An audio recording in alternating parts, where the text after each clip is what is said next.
here to explain the short story Hearts and Hands written by O. Henry. So, O. Henry is actually the pen name of William Sidney Potter, who is a very well known American writer.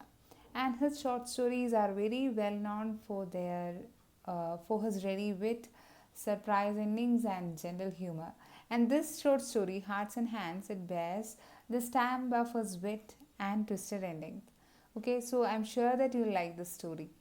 And yeah, the story is set in eastbound B&M Express at Denver. So B&M Express is actually the name of a train. And then yeah, the story, it follows an incident involving three people. And that is a policeman, a marshal, okay, and then a prisoner and a beautiful young lady. So I'll read the story and yeah, I'll explain it. So please listen to the video and go through your textbooks.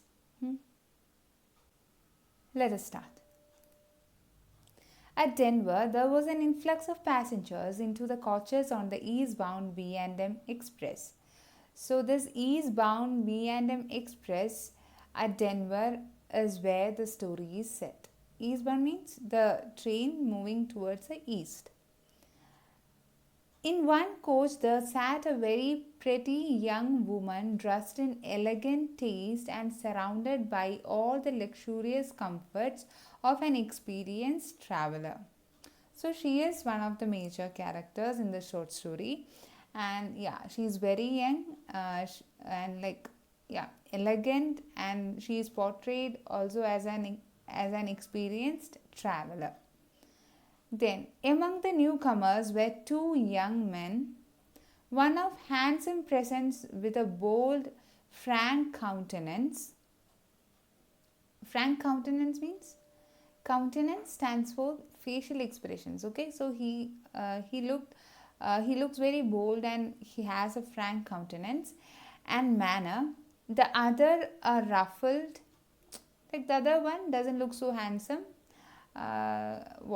Ruffled, actually the word meaning is disarranged. Okay, so yeah, then glum faced person. So other one, like about the first person, it was said he had a very frank countenance. Okay, very frank facial expression. But this man, his face was, his face is described as glum. Okay, like he had a very gloomy or very moody face, and he was heavily built. That means he had a very well built body, that is tall, okay, and like in a good size.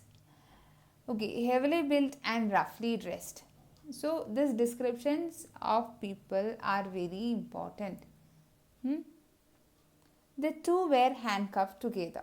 So the first one we met was a lady. So she is said to be young, elegant, and an experienced traveler.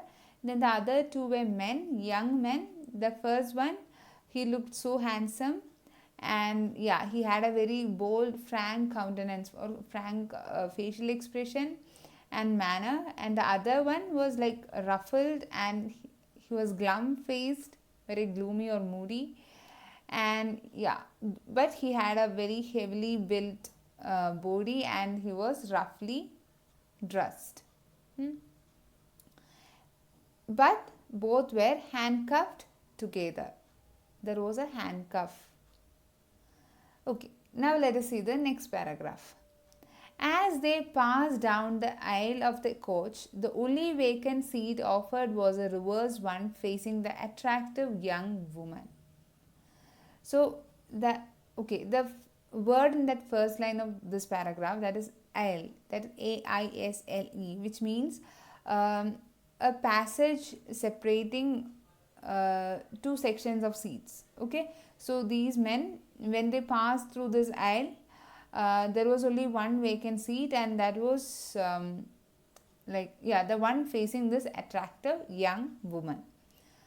Here the linked couples seated themselves. So they are said to be linked couple because they were handcuffed together. The young woman's glance fell upon them with a distant, swift disinterest. See, usually when even when we travel in bus or train, we'll just see like who all are sitting around us, right?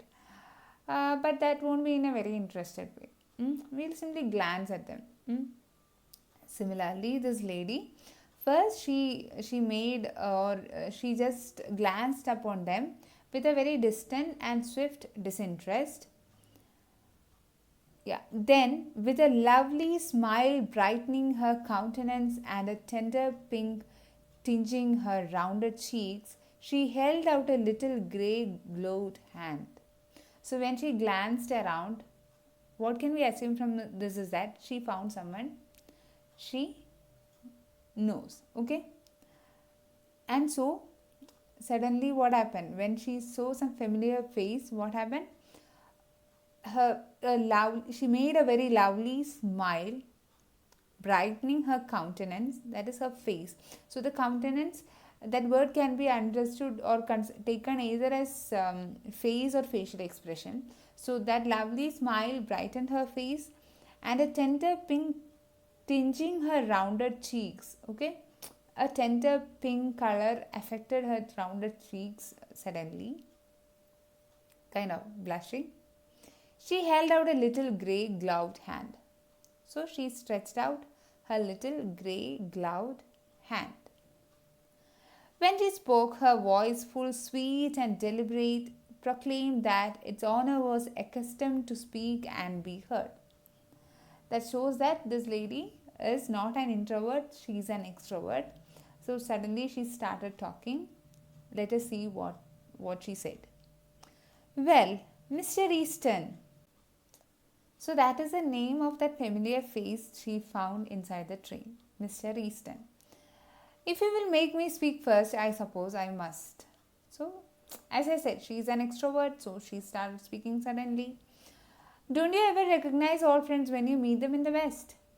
So she is asking, hey man, why can't you recognize me? Or don't you recognize your old friends when you meet them in the West? So I said the train is moving towards the east from the west. Okay, now let us see how the man is reacting.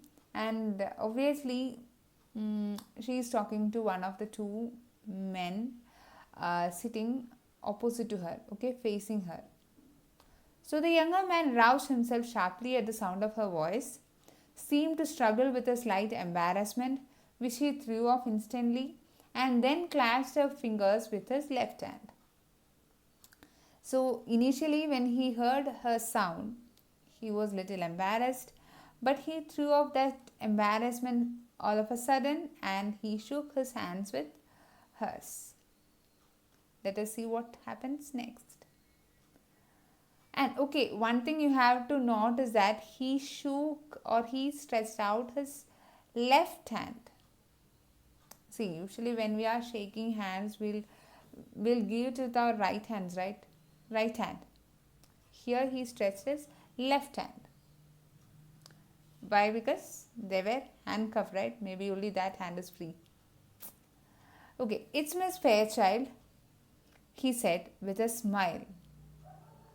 So he also recognized her. He said, it's Miss Fairchild. Her name is Fairchild and his name is Easton. I will ask you to excuse the other hand. It's otherwise engaged just at present. So as he shook hands with his left hand, he's saying that, see, please excuse me for that. My other hand, it is engaged right now. He slightly raised the right hand, bound at the wrist by the shining bracelet to the left one of his companion. So when he lifted his right hand was handcuffed to the left hand of the other man. Understood? Mr. Easton's right hand Easton's right hand was handcuffed to the left hand of the other man. That's why he couldn't stretch his right hands. Okay, and here the handcuff, it is mentioned as shining bracelet, but it is actually the handcuff. The glad look in the girl's eyes slowly changed to a bewildered horror. So initially, when she saw his face, we saw like how she smiled, how that pink color tinged her face, her cheek, and all. Now suddenly, all that smile, everything went off, and like what? Instead, there was a bewildered look, a bewildered horror. The glow faded from her cheeks, so that pink color disappeared. Her lips parted in a vague, relaxing distress. Easton, with a little laugh, as if amused, was about to speak again when the other forestalled him. So when Mr. Easton he saw all this, he was about to speak, but soon who came in between? The other man. Okay, he just came in between, or he just obstruct this man, and he started speaking. The glum-faced man had been watching the girl's countenance with veiled glances from his keen, shrewd eyes.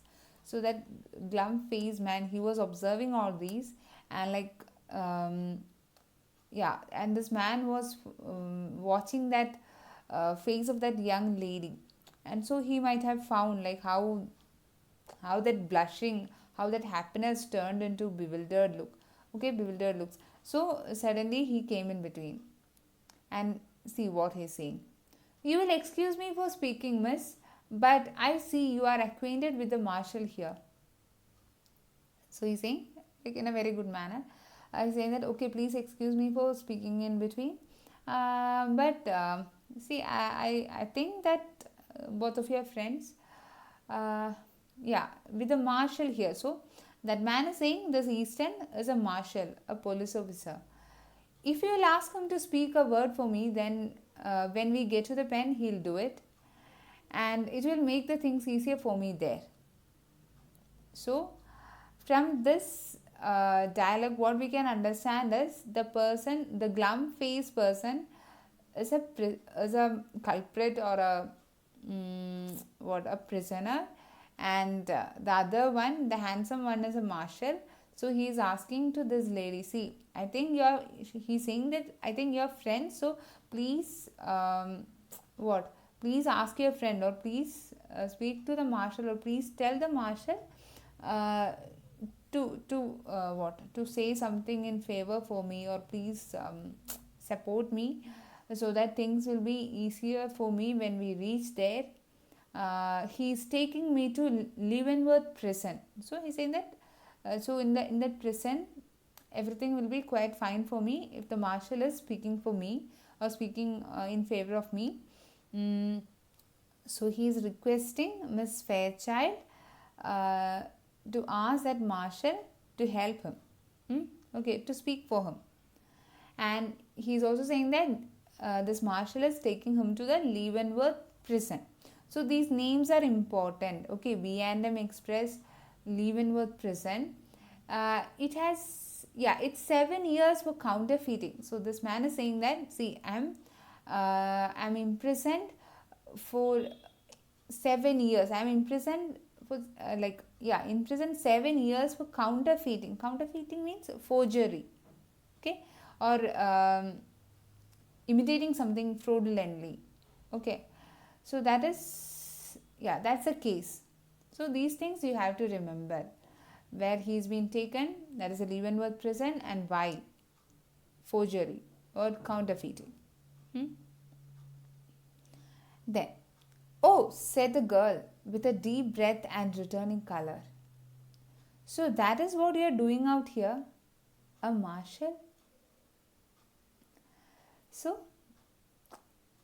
see, earlier she had a bewildered look on her face. But now again she felt so happy when she heard that her friend is a marshal. She might have felt so happy and proud. So she's saying, oh, with a deep breath and returning color. So that pink color, it came again. So that is what you're doing out here, a marshal. She's really surprised.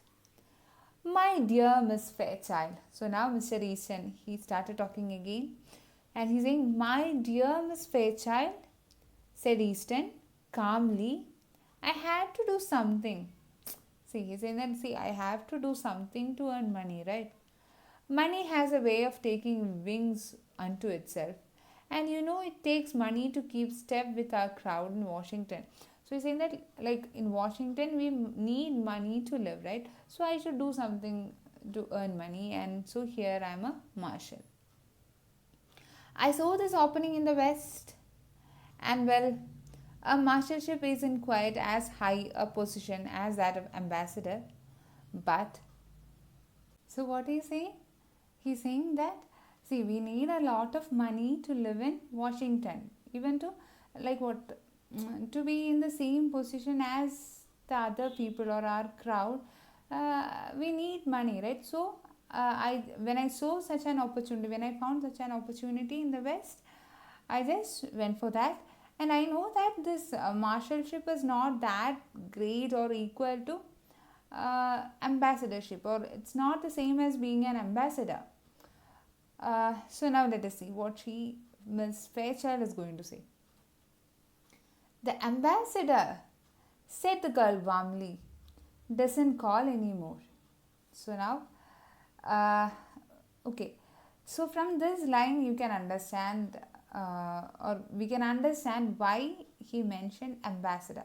So what we can guess is that this ambassador is one of her all suitor or lover, whatever it may be. So she's saying that the ambassador doesn't call anymore, like he doesn't call me anymore. He needn't never have done so. So like she now she expresses that disinterest, like she wants to convey to the marshal that, like, I'm no more interested in the ambassador, and he's not keeping he's not in touch with me anymore. Or maybe she might be saying this because she found that this man is a marshal, okay?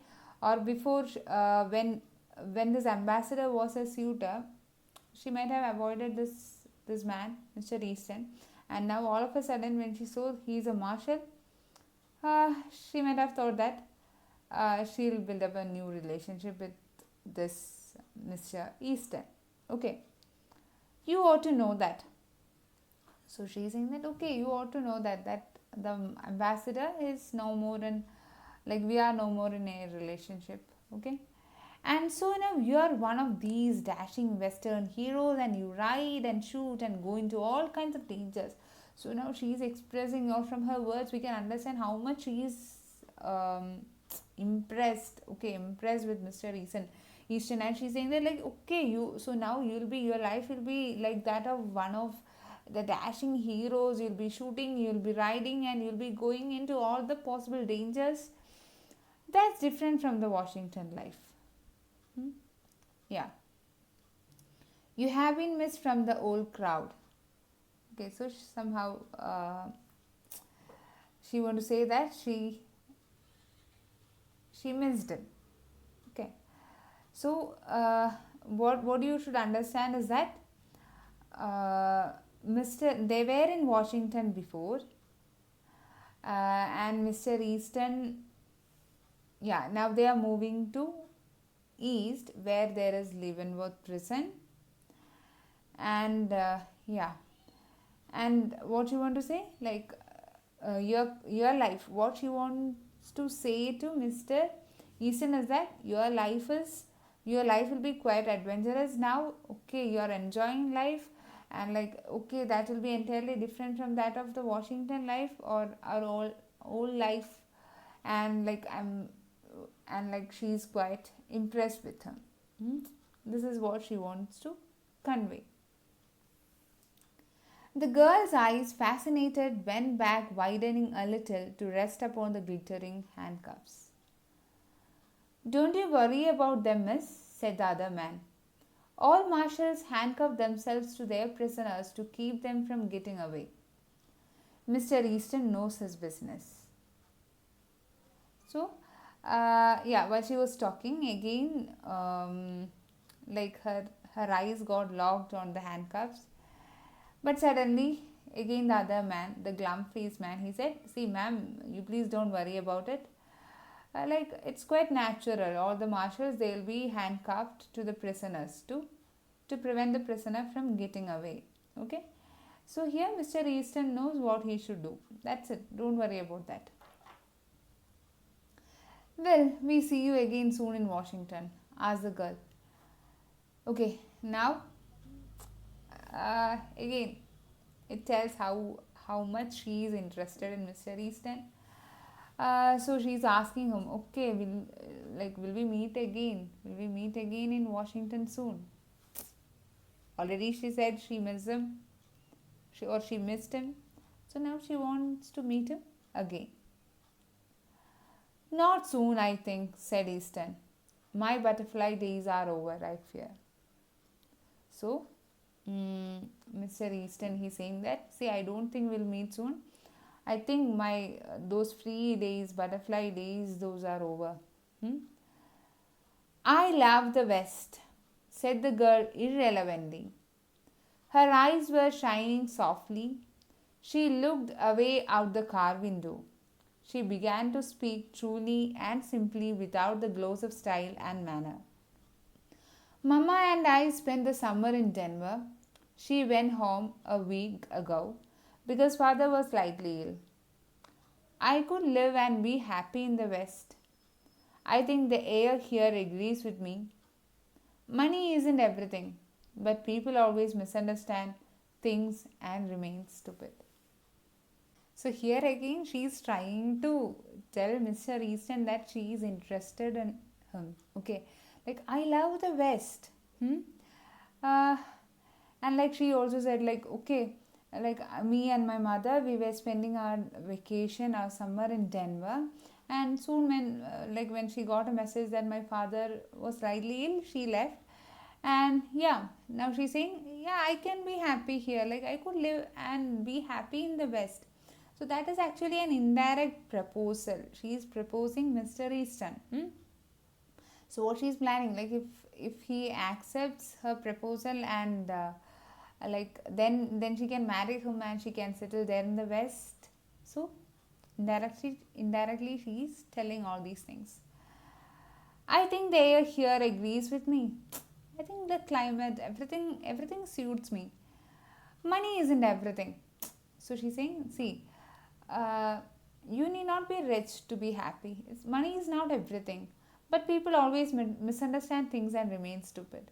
So yeah, here also again she wants to say Mr. Easton that, see man, you are not understanding my feelings for you, and like yeah, you are remaining stupid. You act as if you have not understood.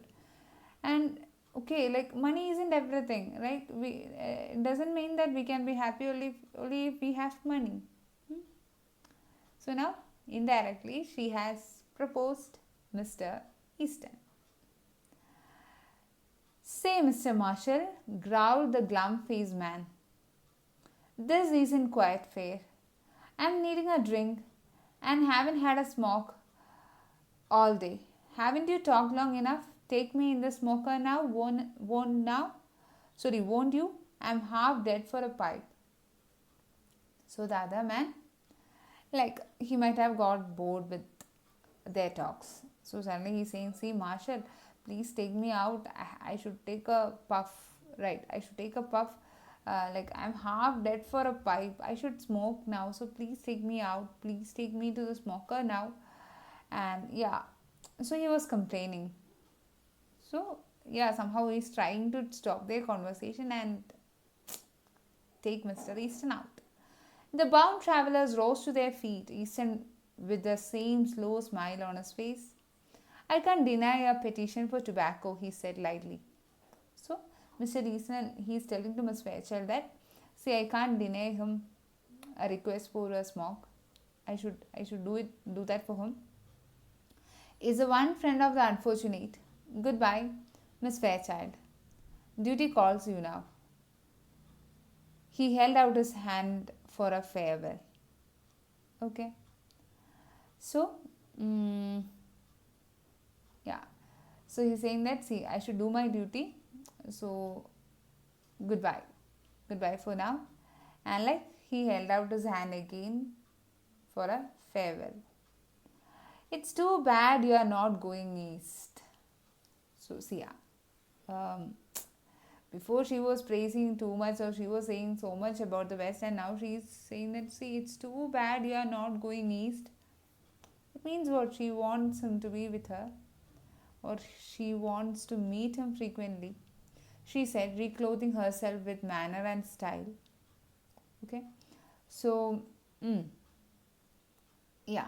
So she again, earlier when they were talking, when she was saying about the West and all, there it was mentioned, she began to speak truly and simply without the glows of style and manner. Like, what? She kept away all those artificiality in her talk and in her manner, everything, and she started talking to Mr. Easton quite naturally, as like she started to be what she is. Okay, now soon when Mr. Easton is leaving, like, see, reclothing herself with manner and style. So she again, what? She became that elegant, experienced traveler whom we met in the first paragraph. But you must go on to Leavenworth, I suppose. See, I wish you to be in the east, but I know that's your duty and you must go to Leavenworth now. Okay. Yes, said Easton, I must go on to Leavenworth. The two men sidled down the ale into the smoker. So now they passed through that narrow path. Earlier I said that path, or a something that is separating two sections of seats. So they passed to the smoker. Sidle means what? Move with one side, okay, without disturbing others or without grabbing others' attention. The two passengers in a seat nearby had heard most of the conversation. So two other people in a seat nearby, they were listening to this Miss Fairchild, Mr. Easton's and the other glum-faced man's conversation. And said one of them, that Marshal is a good sort of chap. So that man is saying, see, I think that Marshal is a very good man. Some of those Western fellows are all right. Pretty young to hold an office like that, isn't he? So this man is saying, see, that Marshal, he is actually too young to be a Marshal. Asked the other. So he is asking this to another man sitting near him. See, don't you think that that man is so young or too young to be a Marshal? Young? Exclaimed the first speaker. So, that surprise. Why? Oh, didn't you catch on?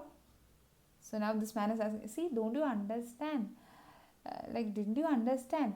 Say, did you ever know an officer to handcuff a prisoner to his right hand? So now that man, he is asking to the other one, see, have you ever seen or did you ever know someone, an officer, to handcuff a prisoner to his right hand? That is, usually officers, they'll handcuff the prisoners to their left hand. That means the handcuff for the prisoner, his right hand will be handcuffed, and for the officer, his left hand will be handcuffed, or left hand will be linked to that handcuff. But here Mr. Easton's right hand was handcuffed, and the one who introduced himself as a prisoner, his left hand was in the handcuff. That means what? The real prisoner was actually whom? Mr. Easton. And the glum-faced man was whom? The Marshal. So, the glum-faced man, even though he looked so rough and gloomy, still he had a very good heart. So, he helped Mr. Easton to save his face in front of Miss Fairchild. Okay, that's what he did. So, now I hope you understood that surprise endings about which I talked in the beginning, which are a speciality of O. Henry's stories. Okay, so here the twist or the surprise in this story is put forward through the conversation of that two co-passengers. Okay, So read it thoroughly, read it your own, then you will have a better understanding of the story, or you can enjoy it. Okay, if you read it yourself, you can enjoy it much what, like in a very better way. You will understand it very well. So read it. Okay, anyway, it's a very interesting story, right? That's it. So yeah, in the next video I'll be explaining the previous year questions based on this chapter and a few other relevant things. So that's all for today. Take care. Bye bye.